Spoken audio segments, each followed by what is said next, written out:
Natasha Goel from the Hollywood Critics Association. It's a pleasure to be here. Thank you all for joining us tonight. I know it's a Friday night. It's late. You want to go home, so we are going to keep this short. No, you're good? Almost there. Give a different note. So I just want to make this fun for you. Of course, an honor to be here with two of our guests tonight. Let me bring them out right away. Writer-director S.S. Rajamouli.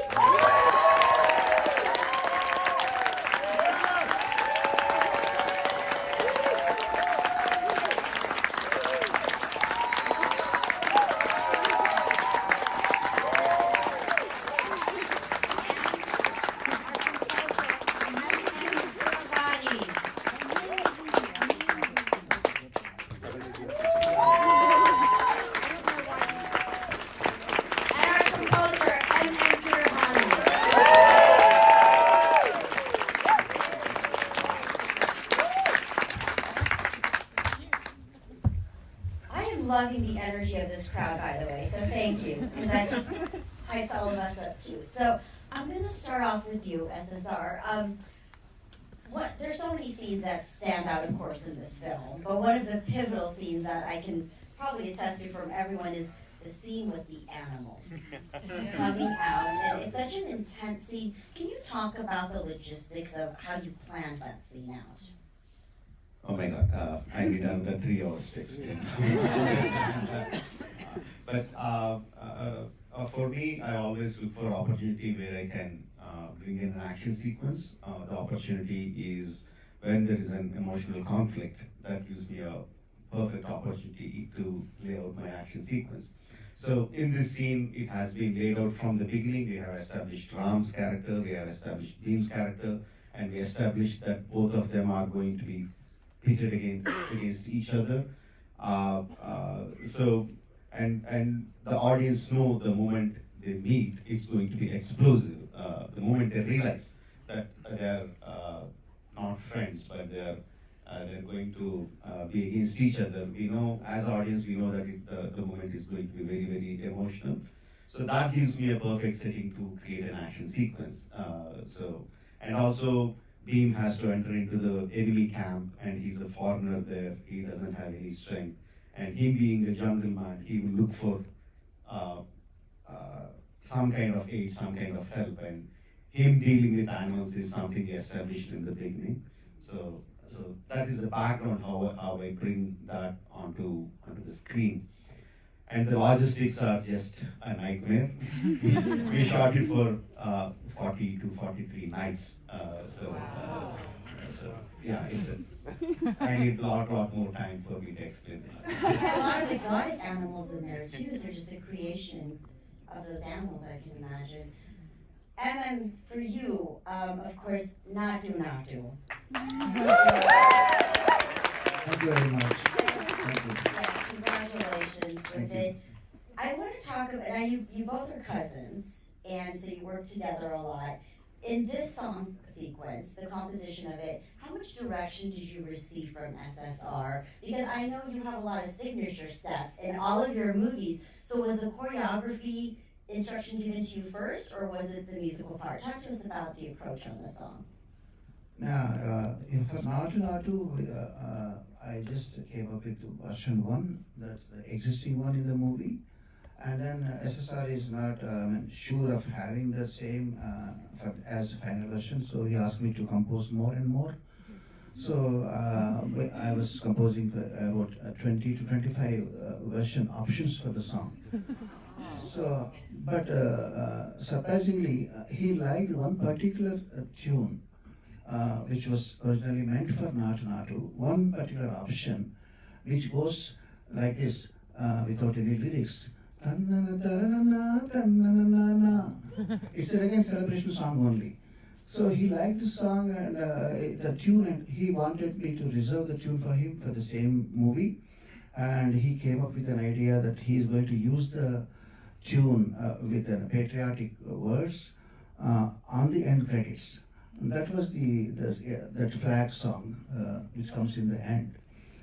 And my journey continues with Natu, and we keep trying and trying. And when my son, who is also assisting me on programming side, he came up with an interesting coda where the song culminates into a competitive a dance-off thing.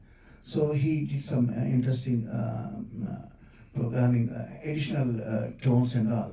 So with that, SSR is finally convinced to have the originally meant first version, and he went by the first version. That's how Natu Natu was there, which we originally freshly composed one. So that was finalized, and he took that version finally. And also another interesting thing is that I understand you enact your sequences for the actors before actually filming them. Is that correct? Not entirely. I mean, I like to have fun with wires, so in the guise of testing it for the actors, I just sometimes put on the suit and fly. It's just having fun. I don't try out everything. Oh, you don't? Okay, so I was going to ask you, is that part of your process, or is it just for certain sequences? Yeah, sometimes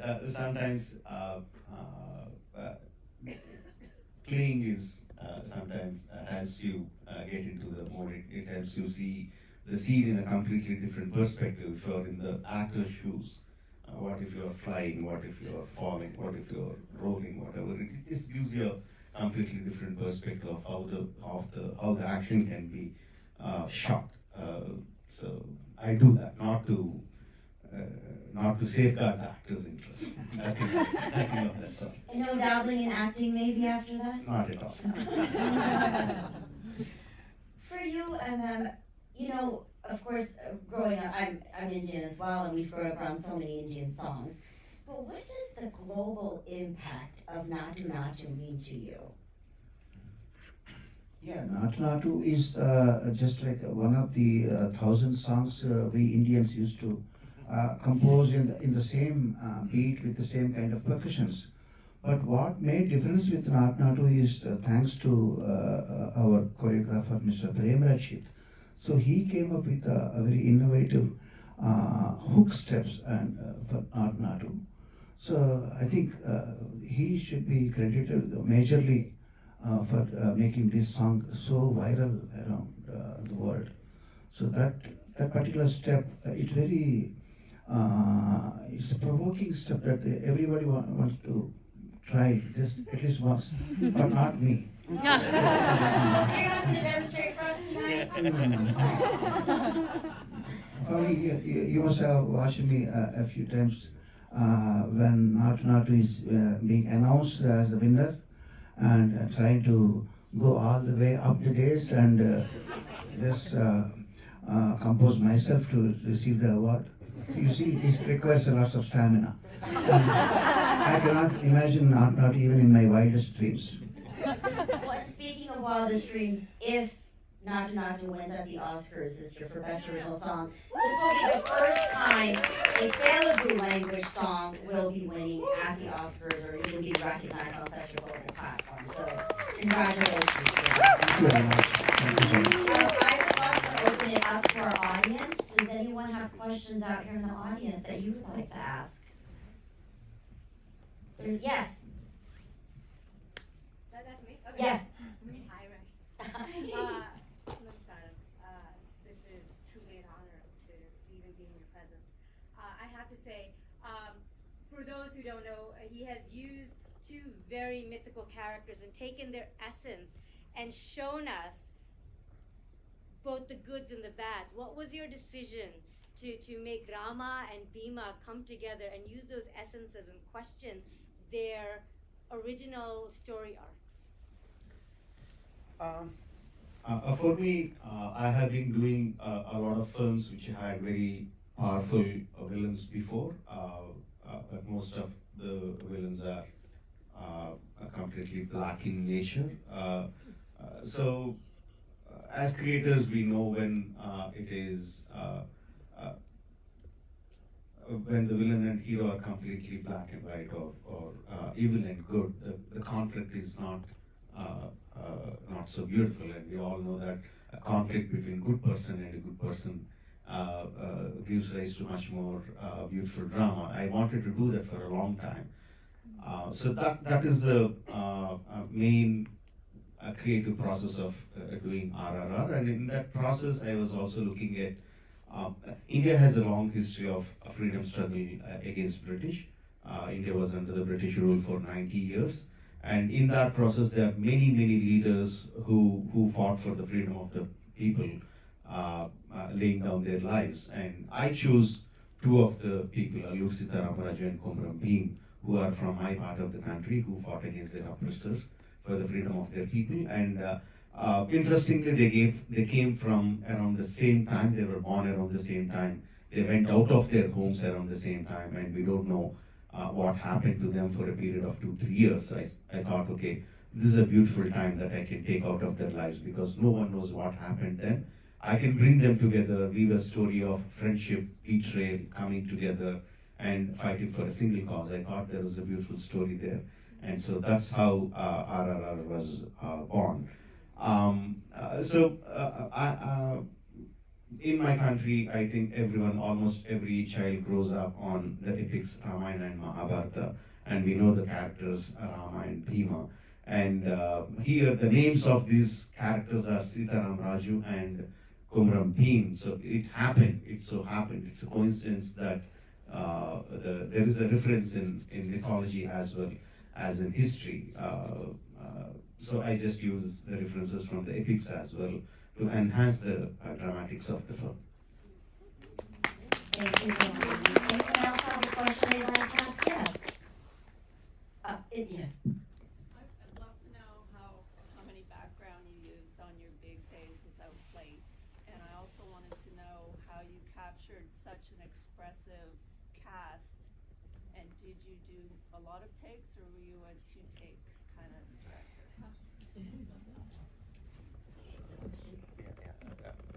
I just want to confirm, you were asking about how did he like the background actors? Yeah. Because it's such a large cast. Yeah.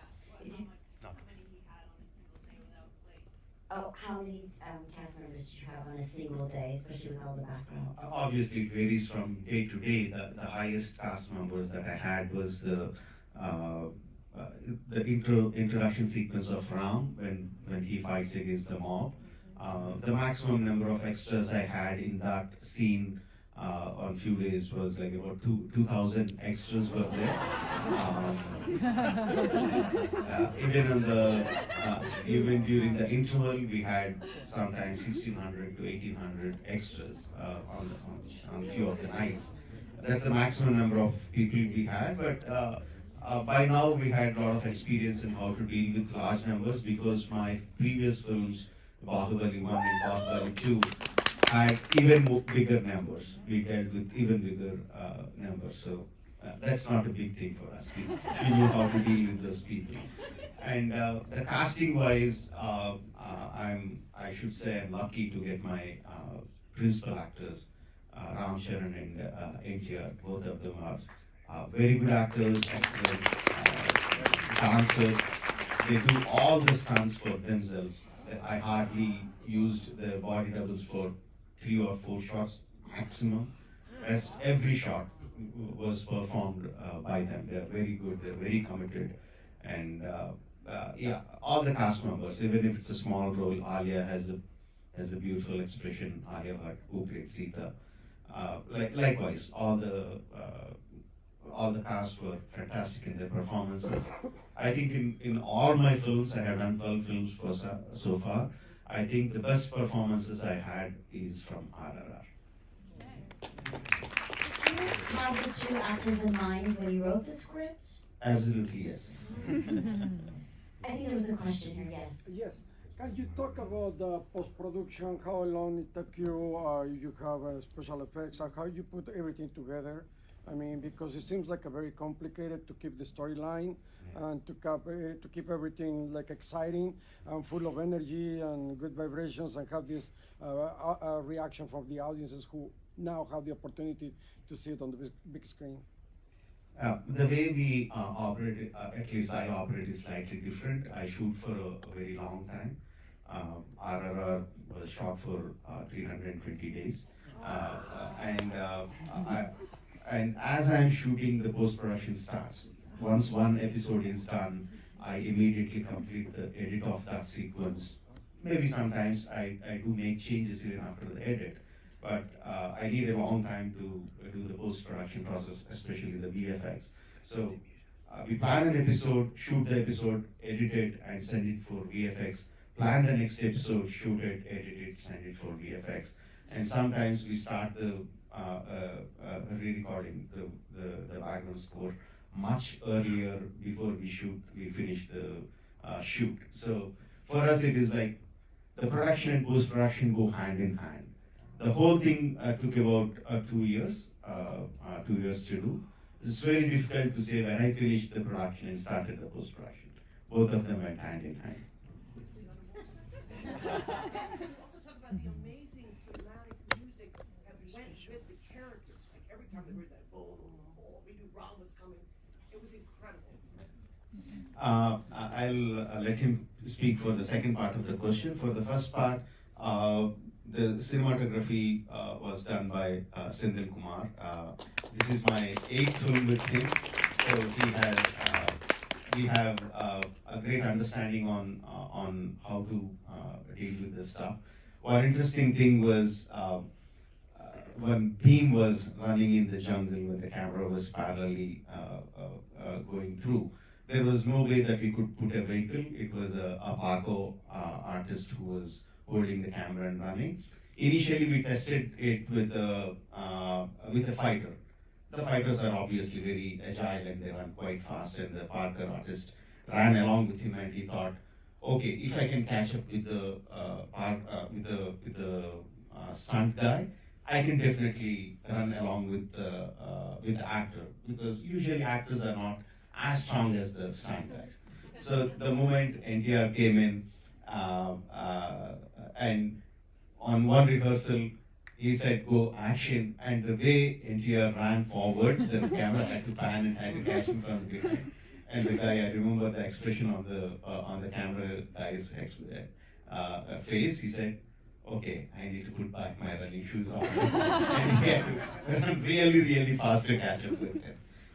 We had some fantastic camera operators to catch all this stuff, whether it's Beam in the jungle or following Ram and Lachu in the chase sequences. We had some beautiful camera operators who did their job. Well, the piece here you are mentioning about that Ram Charan's theme, the Ram's theme, that's the theme. So something about the theme is I like to compose theme music for all the characters as per the frequencies I believe in. So I believe in when somebody is confident, very confident about what he is up to, then he will say it very in a cool manner. For example, like, yeah, I can do this thing. I'm sure that I'm going to do this. That's the sentence. I'm sure I'm going to do this. Someone is shouting like that, but I'm sure I'm going to do this. If someone is very confident, very determined about his capacities, then his voice comes down and into a very low confident pitch. So I wanted to go by that pitch.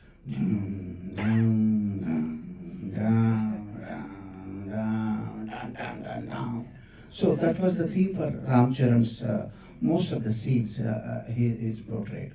So similarly, I try to get the connection between the natural impulses of the animals or human beings, whatever, and try to match those frequencies with my music in a musical order. Thank you. Yes, question in the back there. Thank you for bringing this movie to all of us. It's just such an honor here for the Telugu Varnam by Zach Vinci, so it's just such a cool thing to see this. Can I have you speak up just a little bit louder? So my question is actually, there's so many different aspects of Indian culture and even Telugu Loni, like in the differences in the Telugu language that you're presenting. What kind of helped you put together all these elements in such a cohesive way and bring everything together in the story? See, every storyteller is very greedy. He likes his story to be heard by more number of people. He likes likes the story to be heard by people across the races and cultures. But to do that, uh, I feel the more rooted you are in your culture, the story will travel wider. That is something that I believe in. So going into nuances of different practices or languages, everything is a part of it, is to enhance the flavor of my own culture into the story. So everything stems from that idea. To reach out wider, you have to go deeper into your own culture. Thank you for that. We have time for one last question. I'm gonna give it to you. Could you go back to like your personal planning, with the cinematographer and your discussions and how you mapped out, because you're shooting sequence by sequence and then you're editing right after, right? And then it goes bye-bye to VFX. I mean, this is, kind of a different way of working than, shooting it all at once and then going into post and then, so I just think that for you, you're kind of turning it on its head, which we love, but we're so interested in that process. And I was wondering if you could speak a little more to us about that, because it's so foreign of a process to how one typically shoots a film. Yeah, there are obviously certain disadvantages also in the way that I'm doing it, because sometimes we edit it long before the final edit is done, and we send it for VFX, and there are going to be some deletions or additions to that particular sequence, which is loss of money, loss of resources, that's energy that's been put into that particular sequence. But there is, in comparison, waiting for the entire film to over in the way that we are doing shooting for 320 days, then doing the post-production, the losses are even more. So we take that into account, and we are prepared for a little bit of loss and go forward with it. But the first part of your question is more important, because how clear are we in the story that we want to tell? So once it is done, I have a detailed narration to my HODs. In this case, like you were saying with my DOP, I won't be talking about how I am going to shoot that particular sequence. I tell the story to him just like my audience, as if he's an audience. And I try to tell him the kind of emotion that I want to portray in that particular scene or to the character or that episode. So I want him to understand not the visual that I have in my mind, but I want him to understand the emotion that I want to convey. And once that comes across, we have a lot of discussion on whether the emotion is coming across or not how I'm going to picturize it. So once I'm clear that he got my idea, I have to trust him to do the job. We have done 8 films together. There's a reason why we did 8 films together. All my HODs, all my films, he's a music director. So all my HODs are almost the same. I rarely change them. So once I understand that they understood that what I want to convey, what kind of emotion or what degree of emotion that I want to convey to the audience, I leave rest to them to do their job. I won't go in middle with their job. It is a lot of trust. Sometimes we go wrong. Sometimes it doesn't come out. Like I said, there is wastage of money and energy. But it's been working for me so far. Probably I learn better ways to do it. I always keep myself open to learn and better myself. Maybe I'll find better ways to do it. Thank you. Thank you. It's been working very well.